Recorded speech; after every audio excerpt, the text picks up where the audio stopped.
ब्रह्मांड की अद्भुत व्यवस्था में 4 युगों का चक्र चलता है, सतयुग, त्रेता युग, द्वापर युग और कलियुग। और इस समय हम सब कलियुग के अंतिम चरण में जीवन बिता रहे हैं, जहां अधर्म, अन्याय, लोभ, क्रोध, काम, हिंसा, धोखा और अज्ञानता का साम्राज्य फैला हुआ है। परंतु स्तर इतना गिर जाएगा कि रिश्तों में प्रेम की जगह स्वार्थ आ जाएगा। बच्चे माता पिता की अवहेलना करेंगे, धर्म के नाम पर व्यापार होगा, प्रकृति का दोहन इतना बढ़ जाएगा कि मौसम अनियमित हो जाएंगे, अकाल, भूकंप, सूखा, बाढ़ जैसी आपदाएं आम बात बन जाएंगी। जल ये स्थिति सदा के लिए नहीं है, क्योंकि हर युग का एक निश्चित अंत होता है और कलियुग का भी अंत निश्चित है, जो दिव्य संकेतों, महापुरुषों की भविष्यवाणियों और शास्त्रों की वाणियों के अनुसार एक विशेष ढंग से होगा, जिसमें सबसे पहला संकेत ये होगा कि मानवता का वायु, अन्न और विचार तक प्रदूषित हो जाएंगे। मनुष्य की सोच इतनी संकीर्ण हो जाएगी कि वह केवल अपने लाभ और स्वार्थ में डूबा रहेगा। नैतिकता और संस्कार लुप्त होते जाएंगे। विवाह संबंध केवल भौतिक सुख तक सीमित रह जाएंगे। स्त्रियों का सम्मान घटेगा, पवित्रता का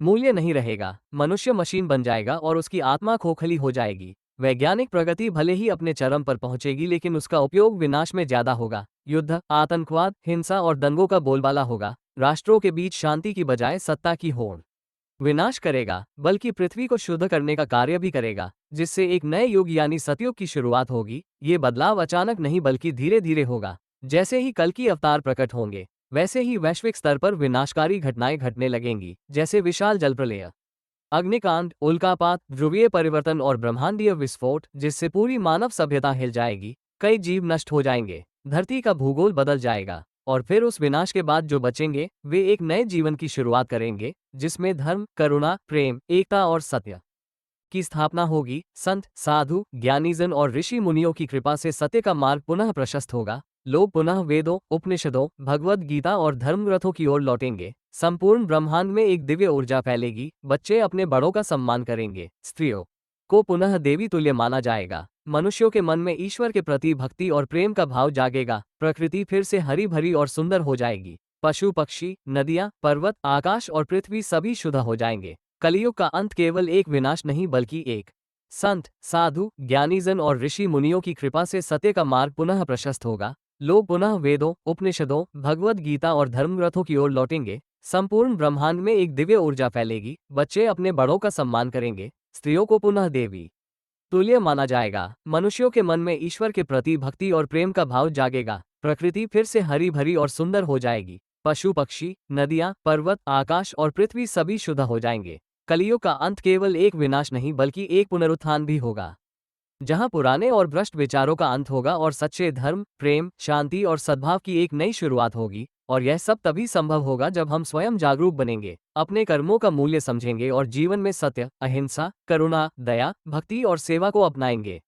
क्योंकि भगवान का अवतार तभी होता है जब मनुष्यता स्वयं विनाश के कगार पर पहुंचती है। इसलिए कलियुग का अंत न केवल भगवान के हाथों होगा बल्कि हमारे अंदर की चेतना के जागरण से भी होगा। जब एक एक मनुष्य अपने भीतर के कलियुग को खत्म करेगा, तब बाहर का कलियुग भी समाप्त हो जाएगा। और यह कार्य धीरे धीरे समाज के प्रत्येक कोने से शुरू होकर पूरे विश्व में फैलेगा। आज इंटरनेट और मोबाइल की दुनिया में जहां सूचना की क्रांति हुई है, वहीं झूठ, अफवाह और अश्लीलता ने भी लोगों के मन को विकृत किया है। मनुष्य वास्तविकता से दूर होकर आभासी दुनिया में जीने लगा है। रिश्ते डिजिटल हो गए हैं, संवेदनाएं खत्म हो रही हैं, और एकल परिवारों की परंपरा ने सामाजिक ढांचे को तोड़ दिया है। युवाओं में धैर्य की कमी, क्रोध की अधिकता और भटकाव का बढ़ना भी कलियुग के लक्षण है। धर्म के नाम पर कट्टरता, नफरत और राजनीति की घिनौनी चालें इस युग की पहचान बन चुकी हैं। परंतु महर्षि वेदव्यास द्वारा लिखित पुराणों और भविष्य पुराण जैसे ग्रंथों में साफ कहा गया है कि कलियुग की यह अराजकता अंततः एक दिव्य हस्तक्षेप के द्वारा समाप्त होगी, और कल की अवतार का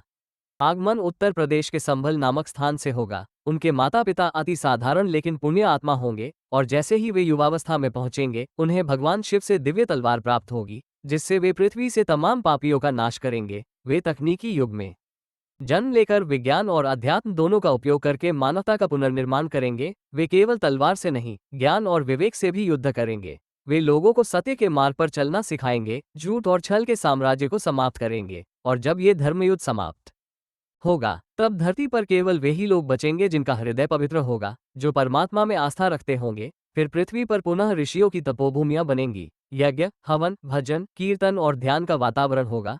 हर दिशा में शांति, प्रेम और आनंद का संचार होगा। कोई भूखा नहीं रहेगा, न कोई दुखी होगा। जीव जंतु भी भयमुक्त होकर विचरण करेंगे, किसान खुशहाल होंगे, जल स्रोत भरपूर होंगे और मानव जाति पुनः धर्म, सत्य और करुणा के मार्ग पर चलेगी। ऐसे में ये कहना गलत नहीं होगा कि कलयुग का अंत केवल एक ऐतिहासिक घटना नहीं बल्कि एक आध्यात्मिक परिवर्तन होगा, जो बाहरी जगत के साथ साथ आंतरिक चेतना को भी रूपांतरित करेगा। यह अंत समय की एक घड़ी नहीं बल्कि आत्मा की पुकार होगी, जहां मानव जाति को दो रास्तों में से एक चुनना होगा, धर्म या अधर्म, और जो धर्म का साथ देगा वही नवयुग का साक्षी बनेगा। इसलिए आज से ही हमें अपने विचार, व्यवहार और जीवन शैली को शुद्ध करना होगा, क्योंकि हम ही उस परिवर्तन के वाहक बन सकते हैं जिसे युग परिवर्तन कहते हैं। कलयुग का अंत तब होगा जब हम आत्मा की आवाज को सुनेंगे, जब हम समझेंगे कि सच्चा सुख किसी वस्तु, धन या भौतिकता में नहीं बल्कि आत्मज्ञान, संतोष, सेवा और भक्ति में है। जब हम स्वयं को सुधार लेंगे तभी हम संसार को भी सुधार पाएंगे।